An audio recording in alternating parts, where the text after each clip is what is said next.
당신 주변의 무서운 이야기 지금 바로 시작합니다.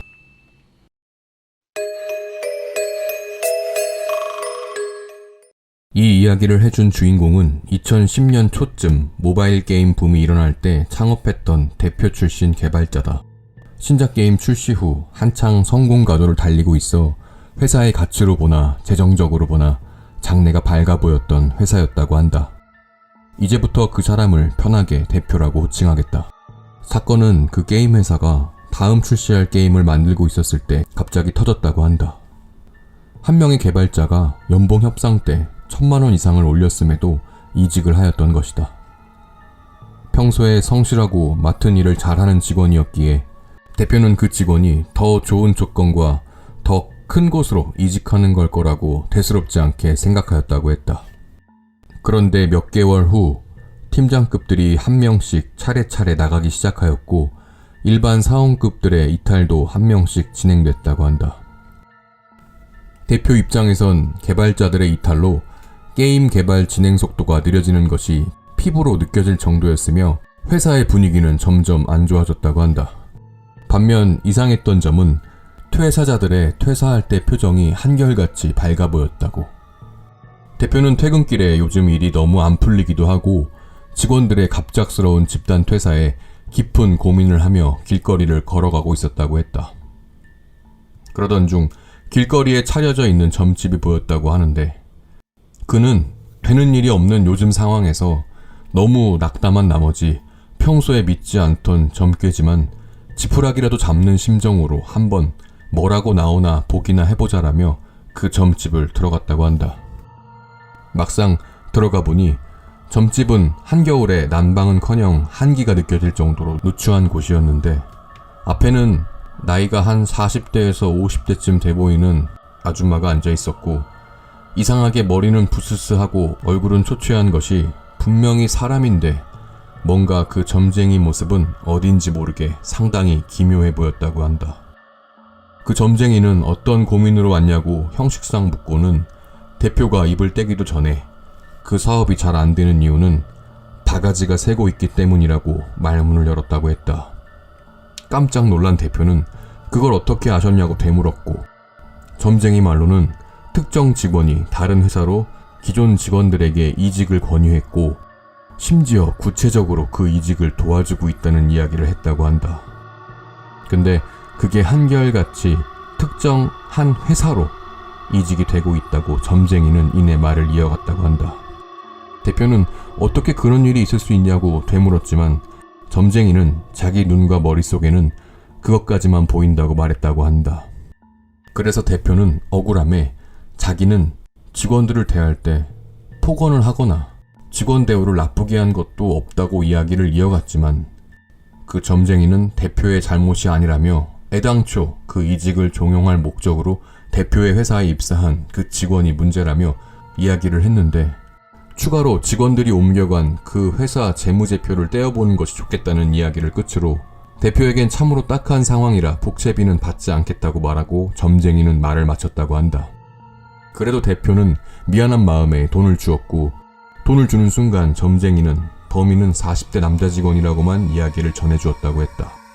하지만 대표의 회사에는 40대 직원이 꽤 많았어서 대표는 몇몇을 그냥 어림짐작할 수밖에 없었다고.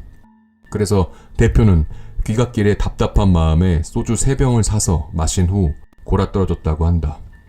그리고 출근한 다음 날 어김없이 대표에게 2명의 다른 직원이 퇴사하겠다고 했고 그 직원들에게 연봉을 올려준다고 회유했지만 결국 붙잡지 못했다고 한다. 그리고 몇 개월이 지나 점쟁이가 이야기한 그 재무제표를 떼어보는 것이 좋겠다는 말이 떠올라 직원들이 어떤 회사로 이직하는지 알아보기로 했다고 하는데 레퍼런스 체크를 통해 특정 회사로 직원들이 전원 이동 중인 것을 발견했다. 그 회사 이름을 토대로 대표는 인터넷 재무정보 사이트에서 5,000원을 유료 결제한 후 재무제표를 보았다고 한다. 점쟁이 말대로 확인해본 재무제표에는 이직을 주도한 전 직장 직원이 그 회사의 이사로 등재되어 있는 것을 발견했다. 순간 너무 화가 나고 충격을 받은 대표는 회사 사무실에서 그대로 기절을 했고 깨어보니 꼬박 하루가 지나 있었다고 한다. 대표는 그 충격으로 왼쪽 사지에 마비가 왔으며 병명은 뇌출혈이었다고 한다. 나는 듣고 있던 내내 의문이 들었다. 이직을 주도했던 그 직원을 소송 걸어야 되지 않느냐고. 그러나 돌아온 답변은 짧고 간결하였다. 안 그래도 소송을 걸어서 진행했었는데 이미 개발자들은 전원 이탈하였고 게임 개발이 지연되면서 투자금도 결렬되어 자연스럽게 자본금 잠식으로 대표의 회사는 망했다고 했다. 말 그대로 경쟁사에 의한 회사의 계획적인 부도였던 것이다. 거기까지 이야기를 들으니 만약 내가 지금 상황의 대표였다면 어땠을까 하는 생각에 간담이 서늘했다. 그리고 대표는 소송을 진행하며 꼬박 1년이라는 시간을 소비했고 그 순간 그 점집이 또 생각나 답답한 마음에 앞으로 이 소송은 어떻게 될지 물어보러 갔다고 했다. 그 점쟁이는 대표가 앉자마자 이번엔 법에 대한 일이냐고 물어봤다고 한다. 대표는 그렇다고 했고 점쟁이는 기억을 조금 더듬더니 표정이 이내 어두워졌는데 경쟁회사 임원이라는 작자가 대표에게 양밥을 걸었다고 했다. 처음 들어보는 단어의 대표는 양밥이 무엇이냐고 물었고 점쟁이는 간결하면서도 쉽게 말해서 당신에 대한 저주라고 했다고 한다. 그리고 이내 대표의 몸을 쓱 보더니 안 좋은 곳이 몇 군데 있지 않느냐고 물었고 대표는 일전에 충격으로 한번 쓰러진 후 몸의 왼쪽 사지가 마비된 적이 있고 지금은 많이 좋아졌으나 아직도 움직이는데 불편함이 있다고 대답했다고 한다. 그러자 점쟁이는 그 경쟁사 임원이 대표에게 뇌출혈이 올 수밖에 없는 양밥을 걸었다고 했다. 대표는 그럼 어떻게 해야 되냐고 복수를 하고 싶다고 했지만 점쟁이는 그럴 필요가 없다는 말만 전했다고 한다. 그 회사도 이내 망해 없어질 회사다 라고만 말했다고 한다. 그리고 대표에겐 조상신이 있어서 그나마 양밥의 저주를 최대한 막은 것이라고 이야기를 했다고. 대표는 점쟁이의 말을 조용히 듣고 있었다고 하는데 이내 점쟁이는 대표의 뒤를 쓱 한번 보더니 경쟁회사 임원은 대표보다 더 큰 화를 입을 수도 있을 것이다 라는 아리송한 이야기를 하였고 대표는 그것이 어떤 것인지 물었지만 점쟁이는 정확히 답변을 해주지 않은 채 대표의 화가 누그러질 정도의 천재지변이라고만 말하곤 점괘를 맞춰서 대표는 어쩔 수 없이 더 질문을 하지 않고 자리에서 일어나 집으로 갔다고 했다. 그 이후 대표는 경쟁회사의 직원 유출건에 대한 승소 판결을 받았고 배상금을 받아 손실금에 대한 배상을 투자자들에게 했다. 대표는 회사 운영에 대한 미련이 없어서 회사 폐업 신고 정리 후 대기업의 사원으로 재취업을 한 것이다라고 했다. 듣던 중에 너무 딱하기도 하고 따로 해줄 말도 떠오르지 않아서 그냥 많이 힘드셨겠네요 라고 위로를 전하고 그 일을 기억에서 잊고 있었다. 그리고 몇 년이 지나서 나는 다른 회사로 이직을 했고 술자리에서 우연히 그 대표를 만났다. 대표에겐 잘 지냈느냐고 물었고 대표는 잘 지냈다. 그간 억울했던 일들도 많이 풀렸고 최고로 기분이 좋았다고 이야기를 나에게 전했다. 그래서 어떤 일이냐고 물었고 예전에 자신이 양밥에 걸려 왼쪽 사지가 마비될 정도로 몸이 불편했었는데 이제는 그 증상이 없어졌다고 했다.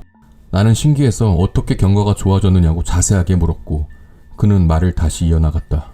자신에게 양밥을 걸었던 경쟁회사 임원은 대표에게 소송을 패소하고 배상금으로 회사 운영이 어려워졌으며 어느 한 투자자에게 퇴근길에 칼을 맞고 세상을 떠났다는 이야기를 했던 것이다. 그러더니 대표는 이상하다는 듯이 말을 이어나갔는데 칼부림 피해자인 그 양밥을 걸었던 사람은 이상하게 왼쪽 몸에만 칼자국이 난자했다고 말하며 이야기를 마쳤다. 몇 년이 지나 불현듯 그때의 이야기가 다시금 떠올라 이야기해본다. 아마 그 대표에게 양밥을 걸고 직원까지 빼앗아간 그 사람의 불운한 운명은 바로 양밥에 대한 인과응보가 아니었을까? 구독과 좋아요는 다음 콘텐츠 제작에 큰 힘이 됩니다. 감사합니다.